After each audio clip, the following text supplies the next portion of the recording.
contou que já fez 2 cirurgias, você me corrige se eu estiver errado. De lipedema? De lipedema. 2. E tem uma terceira que você está a caminho. Conta pra gente um pouco o que você fez em cada uma dessas cirurgias, quanto de gordura você tirou em cada uma dessas cirurgias. Eu vou falar uma parte, da tua Fábio fala Tá outra. bom, você se complementa.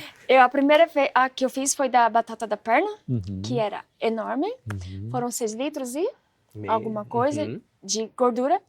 Imagine, 6 litros, mais de 2 garrafas de refrigerantes tirada de gordura da batata da perna. Uhum. E aí, quando eu postava as fotos, o pessoal, nossa, mas eu não vi diferença. E é gritante a diferença. Não só do volume, mas acho que principalmente da dor. Uhum. Porque diminuiu a dor, depois eu consegui, assim que eu operei, eu fui fazer Muay Thai, luta, coisa que eu nunca fiz na minha vida. Porque precisa chutar, precisa levantar a perna, e eu não fazia esse tipo de exercício com perna, porque era pesado. E tive uma grande conquista, fazer algo que eu queria muito. E aí a gente fez a perna, tirou só gordura mesmo, mais de 6 litros de gordura, e a segunda fase foi na coxa, parte da frente. Que tirou gordura e pele também. Que muita mulher fica, às vezes, confusa, achando que você vai lá e vai operar o seu lipedema de uma vez. Não é. Precisa falar com o médico vai dizer se a gente vai operar em várias partes, em várias fases, no caso, porque não dá pra você operar tudo de uma vez. É dolorido, é sofrido pra você, pro corpo. E a segunda fase tirou a pele e aí precisa de uma terceira ainda, que o Dr. Fábio pode explicar a parte técnica. Doutor Fábio, então como é habitualmente feito? O tratamento é feito em etapas? Conta pra gente um pouquinho. Depende do grau da doença, Jairo. Quanto mais avançada a doença tá, mais a gente precisa fracionar para a cirurgia não ficar enorme.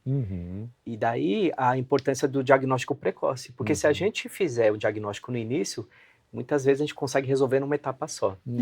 Antes da deformidade de pele, antes do comprometimento de outros tecidos, né?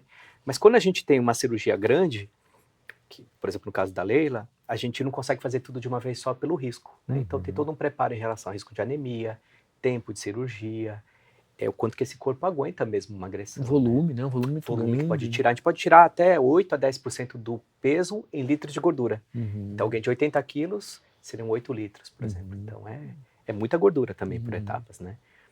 Mas eu acho que assim, toda cirurgia ela tem que ser bem indicada e a gente opera em 2 situações. Ou em quem já estava se cuidando, quer dizer, ela já tinha perdido 60 quilos, já estava se esforçando e mesmo assim não tinha resultado.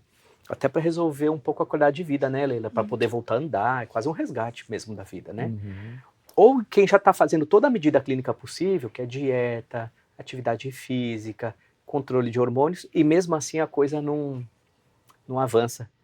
Porque hoje o único método que a gente conhece de tirar essas células da pessoa ainda é através da cirurgia. Não tem um remédio que faça isso, né?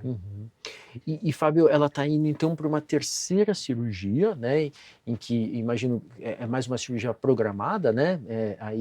Na parte das coxas também, é isso? Isso, a parte de trás agora, Agora né, a parte de trás da coxa. A parte de trás da coxa. E aí, Fábio, como a gente está falando de uma doença crônica, quais são os cuidados depois dessas 3 cirurgias? A Leila talvez no futuro tenha que fazer mais uma cirurgia ou não. Quais seriam as medidas, né, do ponto de vista de práticas, de hábitos, de vida para evitar a progressão? Né? Perfeito. A frase que a gente usa é que lipedema não tem cura, mas tem controle. Mas por que não tem cura? Porque se ele é genético e depende de ter hormônio, e toda mulher tem hormônio feminino, né, que é o estrogênio, a progesterona, isso a gente não modifica. Mas ele tem controle. E aí, o bacana é que a cirurgia, sim, como ela comentou, devolve qualidade de vida, devolve mobilidade, reduz dor, mas eu dependo, metade da lição de casa eu dependo do estilo de vida delas. Então, assim, manter uma atividade física regular, para ter massa muscular, ingerir alimentos que tenham menos inflamação, então tirar conservantes, tirar excesso de açúcar, álcool, farinha de trigo, que são alimentos que inflamam mais. Essa questão toda dos hormônios, né? Então, quando possível, não tomar estrógeno injetável, via oral. Então, o estilo de vida, ele é tão importante quanto uma boa cirurgia. E como a senhora está, né, se preparando para a terceira cirurgia, está animada, está empolgada, está feliz? Depois de cada cirurgia, você sente que você está mais perto do que você gostaria? Bem sincera, nessa segunda cirurgia, quando eu olhei minhas pernas, o que todo mundo falava era assim, mas meu Deus, como a cicatriz é enorme. Mas sabe quando fala que a cicatriz tirou a dor e o peso que eu sentia? Uhum. Então eu não consigo ver ela como uma coisa ruim. Eu acho que ela me deu liberdade hoje em dia. Você ressignificou essa cicatriz. Sim, que eu falo pra ela, eu acho até mais bonita a minha perna. Então, a próxima fase, eu sei que eu tenho que me cuidar mais do que eu tô cuidando. Tipo, mas, como dizer, você tem que levar isso pra sua vida toda. Não é só na cirurgia, porque o Dr. Fábio, a cirurgia é a cereja do bolo. Você precisa deixar o bolo bem estruturado, você precisa deixar ele bem... Você precisa psicólogo, precisa de atividade física, precisa de endócrino pra você ver toda a sua parte, sabe, por dentro. E não é só você ir lá e operar, porque se você tá bem ali com a alimentação, seu psicológico, depois que você opera, você fica bem. Então, você precisa estar seguindo todos e aí você consegue levar pro resto da vida. Então, eu sei que como é dessa crônica, é pro resto da minha vida que eu vou ter que levar alimentação, atividade física, cabeça, dormir bem, comer bem. Então, é pro resto da vida isso, não é só para você fazer para operar.